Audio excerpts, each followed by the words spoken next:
Hello, story lovers. Welcome back to my channel. Possessive Husband, Innocent Wife, Part 80.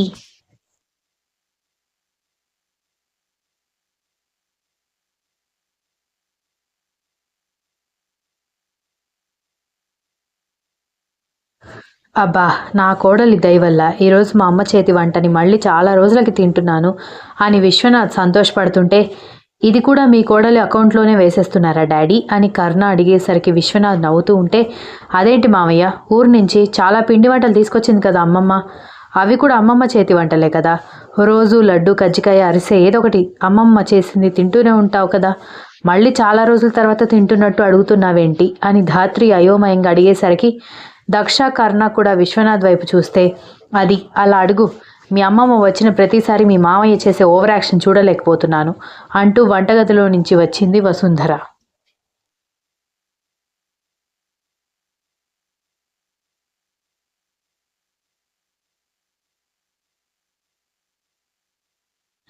Vishalakshamma నవ్వుకుంటే, వాడేదో ఫ్లోలో అన్నాళ్లే, ఈ మాత్రం దానికి అందరూ నా కొడుకుని పాయింట్అవుట్ చేసి అడుగుతున్నారేంటని తాతగారు అడిగేసరికి, పిల్లలకి అలాంటి డౌట్లే వస్తాయి, రోజు తింటూ కూడా అడగడం ఓవర్ యాక్షన్ కాదా మామయ్య గారు అని వసుంధర అడిగేసరికి, వాడి ఓవర్ యాక్షన్ అంతే, వాళ్ళమ్మ చేతి వంట అంటే చాలు, చిన్నప్పటి నుంచి పిచ్చి వాడికి, బయట ఎన్ని రుచికరమైన వంటలు పిండి వంటలు నేను తీసుకొచ్చి ఇచ్చినా సరే, వాళ్ళమ్మ వంట తింటేనే వాడికి ఆ రోజు ఆ పూట తృప్తిగా ఉంటుంది, వీడి కోసమే మీ అత్తయ్య కొత్త కొత్త రకం పిండి వంటలు కూడా చేసేది అని తాతగారు చెప్పడంతో అందరూ ఆయన మాట వింటూ ఉంటే, అసలు చిన్నప్పుడు మామయ్య గారు ఎలా ఉండేవారు తాతయ్య గారు, అంటే ఎలా చదివేవారు, హుషారుగా ఉండేవారా లేదా సైలెంట్ కిడ్ అని దక్ష అడిగేసరికి, వాడు సైలెంటే కానీ వీళ్ళమ్మ ఉంది కదా సత్యవతి, అది మాత్రం చిచ్చర పిడుగు అని అన్నారు తాతయ్య.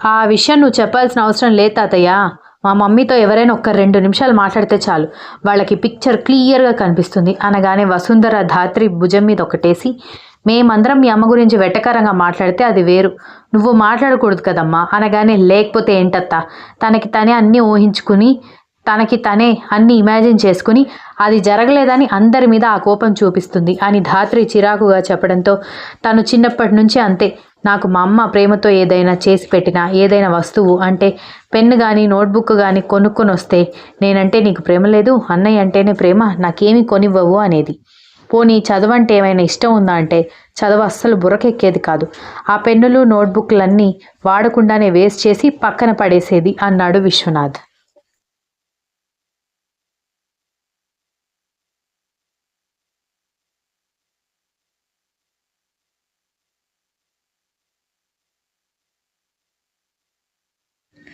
అయితే మీరు క్లాస్ టాపర్, సత్యవతి పిన్ని క్లాస్ లాస్ట్ అంతేనా అనగానే, క్లాస్లోనే కాదు, ఆ సంవత్సరం ప్రపంచంలో అత్యంత చదువురాని విద్యార్థి ఎవరైనా ఉన్నారంటే అది మీ సత్యవతి పిన్ని అవుతుంది అని తాతగారు చెప్పేసరికి, అంత ఇష్టం లేకుండా మరి స్కూల్కి ఎందుకు వెళ్ళేది అనగానే, ఏదో నేను మీ అమ్మమ్మ తిడతామన్న భయానికి వెళ్ళేది, మాకేమో ఆడపిల్ల చదువుకోవాలి, మంచిగా ఎదగాలి అనుకునేవాళ్ళం, వీడు చదువుకున్నా చదువుకోకపోయినా సమస్య లేదు, మగపిల్లాడు కదా ఎలాగైనా బ్రతికేస్తాడు, ఆడపిల్లకి చదువు ఉంటే తనకొచ్చే కష్ట నష్టాలని ఎదుర్కొంటుంది అనుకునేవాళ్ళం, కానీ ఎక్కడా చదువు బుర్రకెక్కితే కదా, అందుకే త్వరగా పెళ్లి చేసేద్దాం అనుకుంటే దీని గయ్యాళి నోటికి భయపడి విశ్వనాథ్కి పెళ్ళయ్యే వరకు సంబంధాలే రాలేదు అనగానే, అయితే నేనే బకరా అన్నమాట అని వాళ్ళ కన్వర్జేషన్ వింటున్న సత్యం రాగానే పగలబడి నవ్వుకున్నారు దక్ష ధాత్రి ఇద్దరు.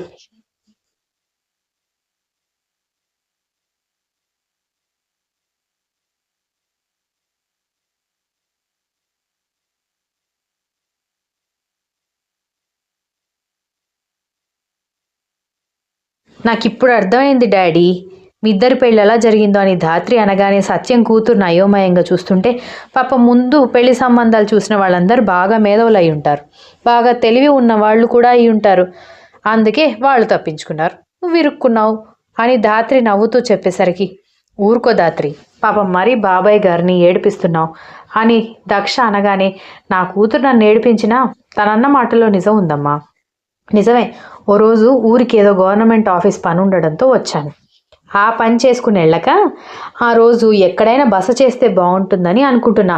అప్పుడే ఉన్నారు కదా మా అత్తగారు. నన్ను గమనించి భోజనం చేసి ఇంటి వసారాలో పడుకుని వెళ్ళబ్బాయి అని చెప్పింది. అప్పుడు నేను గవర్నమెంట్ ఉద్యోగం చేస్తూ ఉండేవాడిని. ఆ టైంలో గవర్నమెంట్ ఉద్యోగం అంటే చాలా గొప్ప. నా వివరాలన్నీ భోజనం పెడుతూ తెలుసుకుని మా అత్తగారు కూతురికి నేనే కరెక్ట్ అని అనుకొని ఒక్కసారి కూడా కూతుర్ని కలవనివ్వకుండా ఫోటో మాత్రం చూపించి లగ్గం ఖాయం చేసేసింది.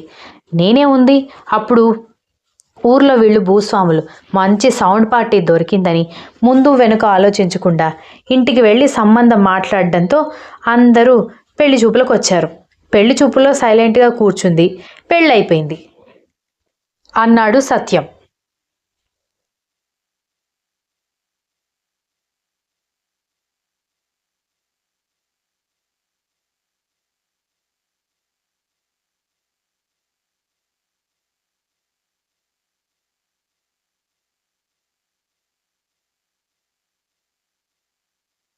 సత్యం చెప్పిన విధానానికి నవ్వు ఆగక దక్షదాత్రితో పాటు వసుంధర విశాలాక్షమ్మ కూడా పగలబడి నవ్వుతుంటే, మరి ఆ తర్వాత మమ్మీ గురించి నీకెలా తెలిసింది నాన్న అని ధాత్రి అడిగేసరికి ఏముంది, 3 రాత్రుల రోజు పాలు తీసుకుని గదిలోకి వచ్చాక నాకు పాలంటే ఇష్టం లేదని చెప్పాను. అంతే. పాలంటే ఇష్టం లేదంటే నీకోసం నేను మళ్ళీ బయటికి వెళ్ళి మజ్జిగ తీసుకొస్తానని అనుకున్నావా? నచ్చినా నచ్చకపోయినా నోరు మూసుకొని తాగు అని చెప్పింది. అప్పుడే ఏంటో తేడాగా ఉందనిపించినా మరి పెళ్ళైన మొదటి రోజు మీ అమ్మ ఇలా చేస్తుందంటే వాళ్ళెక్కడ కంగారు పడతారో, అసలే పెళ్లి పనుల్లో భోజనం చేయక పెళ్ళిలో అంతసేపు కూర్చుని అలసిపోయి ఆ చిరాకు తెలియకుండా అలా ప్రదర్శించిందేమో అనుకున్నాను. ఆ రోజు మొదలు ప్రతిరోజు నాతో అలాగే ప్రవర్తించేది. నాకు అలవాటైపోయింది అనగానే కర్ణ, విశ్వనాథ్ కూడా గట్టిగా నవ్వేశారు.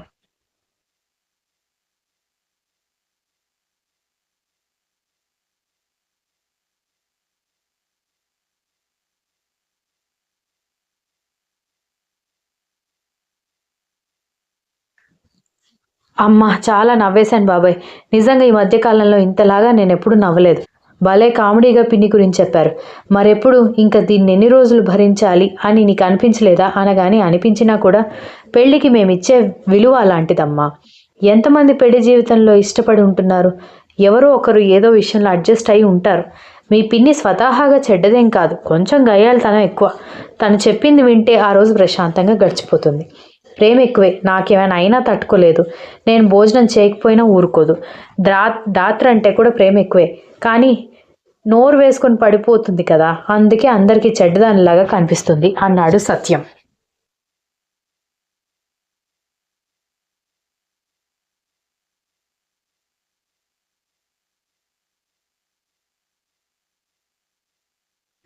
అందరూ ఆయన మాటలు ముచ్చటగా వింటుంటే భలే అర్థం చేసుకున్నారు బాబాయ్ అని దక్ష అడుగుతుంటే, అర్థం చేసుకోకపోతే ఇన్ని సంవత్సరాలు ఎలా కలిసి ఉంటాను చెప్పు. కోపంలో కూడా ప్రేమను చూడాలి, ప్రేమలో కూడా అలకని చూడాలి, అలకలో కూడా ఆపేక్షను చూడాలి అనగానే బాగా చెప్పారన్నయ్య అని వసుంధర అంటూ ఉంటేనే సరే సరే పకోడీలు రెడీ అయ్యాయి, అందరూ వచ్చి తినండి, మళ్ళీ భోజనం కూడా వండాలి కదా అని బామ్మగారు పిలవడంతో అందరూ పకోడీలు తెచ్చుకొని తింటూ కూర్చున్నారు.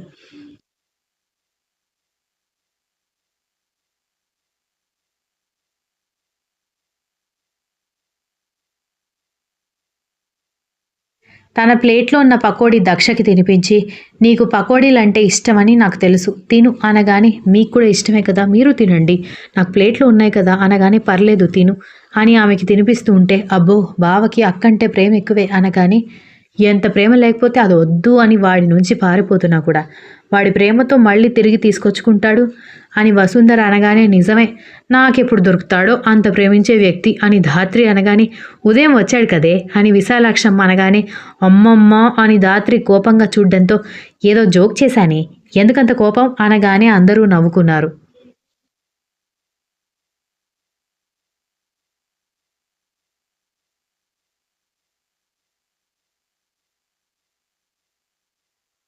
మర్నాడు ఉదయాన్నే కర్ణ ఆఫీస్కి వెళ్తుంటే నేను కూడా వస్తాను అనగానే, ఎక్కడికి వెళ్ళేది, ఇల్లు కదిలితే కాళ్ళు విరగ్గొడతాను, కొత్త పెళ్లి కూతురు 16 రోజులు పండగ కూడా అవ్వలేదు, అప్పుడే బయటికి వెళ్తానంటావేంటి, కొంపదేసి ఇక్కడికి వచ్చాక ఆఫీస్కి ఏమైనా వెళ్ళావా అని విశాలాక్షం అడగడంతో కంగారు పడి, అదేం లేదమ్మమ్మ, నేనేదో మీ మనవడిని చూడకుండా ఉండలేక వెళ్తానని అంటున్నాను అనగానే, పిచ్చి మోహన్ దాన, రోజుకి 10 సార్లు వాడు ఫోన్ చేస్తూనే ఉంటాడు, సాయంత్రం ఇంటికి వస్తాడు, ఇంకెందుకు ఇబ్బంది అనగానే దక్ష మూతి ముడుచుకొని కర్ణ వైపు చూస్తూ ఉంటే మిస్ యూ అని చెప్పి అతను వెళ్ళిపోయాడు.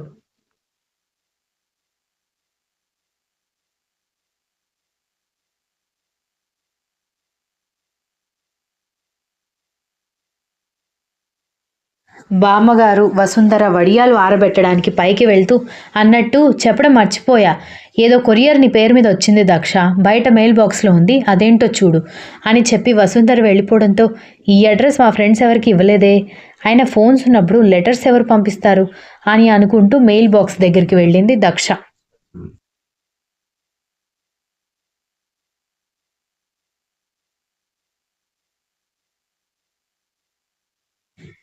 మెయిల్ బాక్స్ ఓపెన్ చేయడంతో పింక్ కలర్లో ఆకర్షణీయంగా ఉన్న లెటర్ బయటకు తీసి టూ లవ్లీ దక్ష అని ఉండడంతో ఆశ్చర్యంగా చూస్తూ ఆ లెటర్ తీసుకొని ఇంట్లోకి వచ్చింది.